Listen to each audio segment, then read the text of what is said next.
Dah tengok kan tadi? Itu semua keratan-keratan akhbar tersebut adalah salah satu isu-isu yang berlaku di negara kita. Baiklah, oleh yang demikian, tajuk yang ingin kita bincangkan pada kali ini adalah berkaitan dengan tanggungjawab masyarakat bagi membendung keganasan rumah tangga. Baik, keganasan rumah tangga adalah satu tingkah laku yang menakutkan, memanipulatif atau memaksa oleh sesuatu pasangan dengan tujuan untuk meraih atau mengekalkan kuasa dan kawalan ke atas pasangan intimnya. Dengan erti kata lain, keganasan rumah tangga adalah sesuatu perbuatan yang negatif yang mampu mencederakan anggota fizikal seseorang wanita itu, iaitu isteri di dalam rumah tangga tersebut. Baik, seterusnya kita lihat pula kategori-kategori keganasan rumah tangga. So, yang pertamanya adalah penderaan fizikal. Apa yang dikatakan dengan penderaan fizikal? Penderaan fizikal ni adalah seperti pukul-memukul, tumbuk-menumbuk, tendang-menendang yang mampu mencederakan anggota badan seseorang itu, seperti bercalar, luka, berdarah dan sebagainya.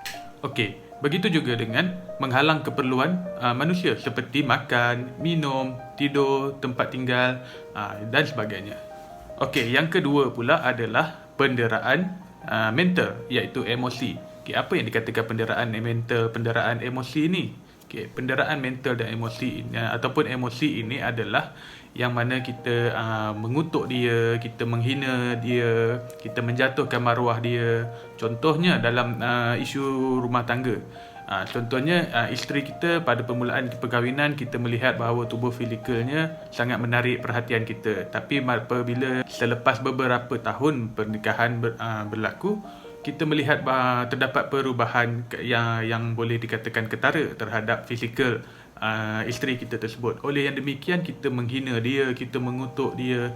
Jadi benda sebegini adalah yang dikatakan sebagai penderaan mental dan ataupun emosi, yang mana mampu mengganggu emosi seseorang wanita ataupun isteri tersebut sehingga menjatuhkan maruah, menjatuhkan keyakinan mereka. Okey, seterusnya yang ketiga iaitu penderaan sosial. Okey, apa yang dikatakan dengan penderaan sosial ni? Penderaan sosial ni adalah di mana seseorang wanita itu tidak bebas. Maksudnya segala apa yang perlu dilakukan, apa yang sepatutnya mereka mendapat sokongan hanya tergantung kepada suami sahaja. Maksudnya tidak ada kebergantungan kepada orang luar dan sebagainya.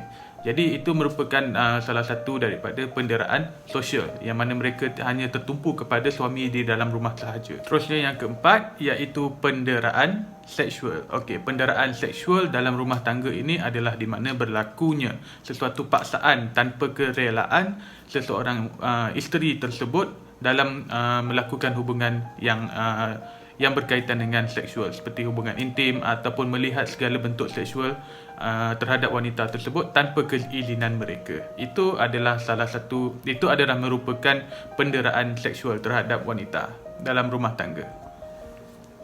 Okey, seterusnya yang kelima iaitu penderaan kewangan. Okey, apa yang dikatakan dengan penderaan kewangan ni?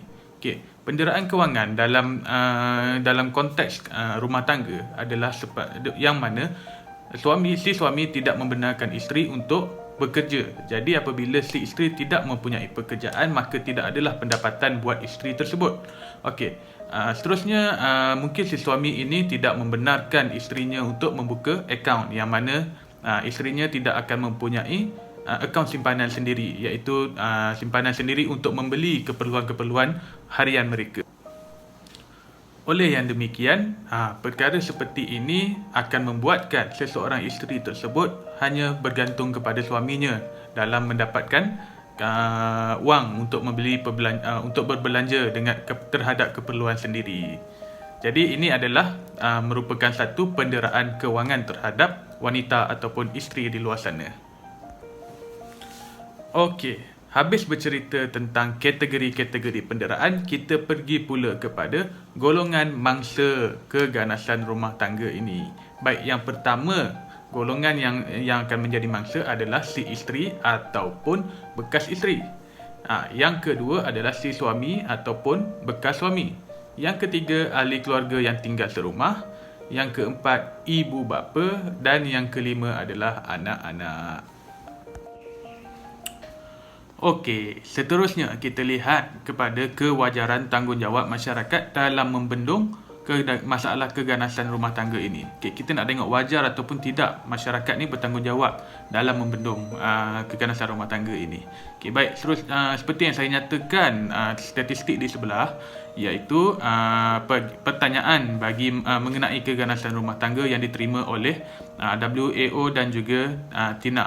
Okey, jika kita lihat pada tahun 2019, jumlah panggilan yang diterima oleh mereka berkenaan dengan keganasan rumah tangga ini adalah sebanyak 579 panggilan. Seterusnya kita tengok pada tahun 2020 telah meningkat kepada jumlah sebanyak 1442, satu peningkatan yang besar. Baik, begitu juga dengan WhatsApp. WhatsApp pada tahun 2019 telah pertanyaan melalui WhatsApp pada tahun 2019 adalah sebanyak 816, manakala pada tahun 2020 pula adalah sebanyak 1496. Satu peningkatan yang amat ketara di situ. Ini kerana seperti yang kita tahu pada tahun 2020, satu bencana telah melanda dunia, iaitu wabak penyakit COVID-19, yang mana virus tersebut telah merebak ke satu dunia. Baik, hasil dapatan daripada berlakunya wabak ini adalah laporan menyatakan kes keganasan rumah tangga meningkat sejak PKP. Okay, PKP ini adalah satu perintah kawalan pergerakan yang telah dibuat oleh kerajaan, yang mana semua rakyat di Malaysia ini perlu berada di rumah dan menghadkan pergerakan mereka untuk keluar daripada rumah. Ini berikutan bagi mengurangkan risiko jangkitan penyakit COVID-19 tersebut. Jadi berdasarkan statistik yang saya nyatakan ini dan juga laporan yang diterima pada 9 November 2020, ini menunjukkan bahawa wajarlah kita tanggungjawab sebagai masyarakat bertanggungjawab dalam membendung keganasan rumah tangga. Okey, selain daripada statistik dan juga laporan yang diberikan, kita lihat pula kenapa wajarnya masyarakat ini bertanggungjawab dalam membendung keganasan rumah tangga. Okey, yang pertamanya, jika tidak diambil peduli, perkara ini akan berleluasa. Yang kedua, dari segi agama mengajar nilai, iaitu yang pertama nilai sakinah, tenang ataupun dikenali sebagai tenang dan damai. Yang keduanya mawadah, saling mencintai dalam rumah tangga. Yang ketiganya adalah ar-rahmah yang mana berkasih sayang. Okay, agama mengajar kita tiga nilai ini. Yang seterusnya adalah sekiranya masyarakat tidak bertanggungjawab dalam membendung keganasan ini, ia berpotensi merosakkan masa depan individu ataupun mangsa yang terlibat secara tidak langsung. Okay, seterusnya saya ingin menyatakan beberapa hujah. Hujah saya yang pertama adalah, mengapa lelaki memukul? Memang benar, semua lelaki bukannya bersifat pendera, tetapi lazimnya lelaki adalah pendera dan wanita adalah yang menjadi mangsa. Lelaki memukul kerana mereka merasakan bahawa mereka mempunyai hak untuk bertindak demikian atau berfikir bahawa perasaan mereka adalah lebih utama daripada wanita. Namun yang demikian, Islam melarang sama sekali dilakukan sebarang kekerasan dalam rumah tangga. Ini kerana melalui ayat yang ke-34 surah An-Nisa menyatakan, dan kepada mereka kamu khawatir akan kederhakaannya, berikan nasihat dahulu, kemudian tinggalkan tempat tidurnya dan hendaklah kamu pukul. Keizinan memukul isteri itu jelas dalam konteks memberi pengajaran setelah cara nasihat dan pemulauan tidak berkesan untuk memperbaiki kesalahan isteri. Malah pukulan itu sebenarnya adalah dalam tahap yang tidak mencederakan fizikal, sekadar menunjukkan ketegasan suami supaya isteri tidak lagi berani melakukan perkara-perkara yang tidak diingini. Seterusnya hujah yang kedua, iaitu Rasulullah memberi ingatan dengan bersabda yang bermaksud, mengapa ada lelaki dalam kalangan kamu yang suka memukul isterinya seperti memukul seorang hamba, padahal dia akan menyetubuhi isterinya itu pada hari yang lain. Hadis riwayat Ahmad. Islam melebihkan suami pada kedudukan bukan bermakna berkuasa melakukan apa sahaja mengikut sesuka hati. Tetapi kuasa dan kekuatan dimiliki perlu digunakan untuk kebaikan, bukannya menimbulkan perkara-perkara yang buruk. Suami mesti menunjukkan perasaan kasih sayang dan menyuburkan perasaan ceria serta gembira dalam keluarga. Amalan itu akan mewujudkan perasaan hormat dan sayang isteri terhadap suami. Baiklah, seterusnya dalam mengupas satu wacana, iaitu di dalam berita harian online oleh Profesor Madya Muhammad Faisal Ibrahim pada 25 September 2018. Tajuk wacana tersebut adalah masyarakat punya peranan tangani isu keganasan keluarga. Baik, apa yang dinyatakan oleh Profesor Madya Muhammad Faisal Ibrahim dalam wacana ini adalah beliau menyatakan bahawa beliau sering mendengar pepatah orang tua mengatakan jangan masuk campur hal orang lain. Oleh itu, beliau menyatakan bahawa daripada kita memberitahu anak kita supaya tutup mata terhadap masalah orang lain, adalah lebih baik jika kita mengajar mereka supaya buka mulut jika ternampak perbuatan salah laku ini sejak daripada kecil lagi. Beliau juga kata lagi, ini penting kerana lebih-lebih lagi sekarang ini beliau melihat dan dengar kes keganasan rumah tangga semuanya berlaku di belakang pintu tertutup.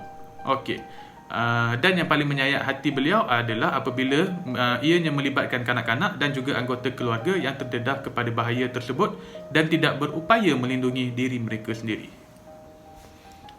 Ini kerana anak-anak merupakan salah satu mangsa yang terlibat dalam isu keganasan rumah tangga ini. Seterusnya kita lihat pula kepada teori-teori yang boleh dikaitkan dengan isu keganasan rumah tangga ini. Yang pertamanya saya ambil iaitu teori kitaran keganasan. Teori ini dia menceritakan tentang kitaran keganasan yang berlaku terhadap diri seseorang itu. Saya ambil contoh di sini. Sebagai contohnya, seorang suami ini dia pulang ke rumahnya.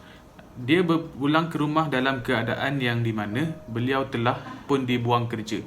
Apabila beliau telah dibuang kerja, emosi beliau telah terganggu. Namun demikian, apabila beliau sampai di rumah, beliau melihat bahawa keadaan rumah yang tunggang langgang yang tidak dikemas oleh isteri beliau.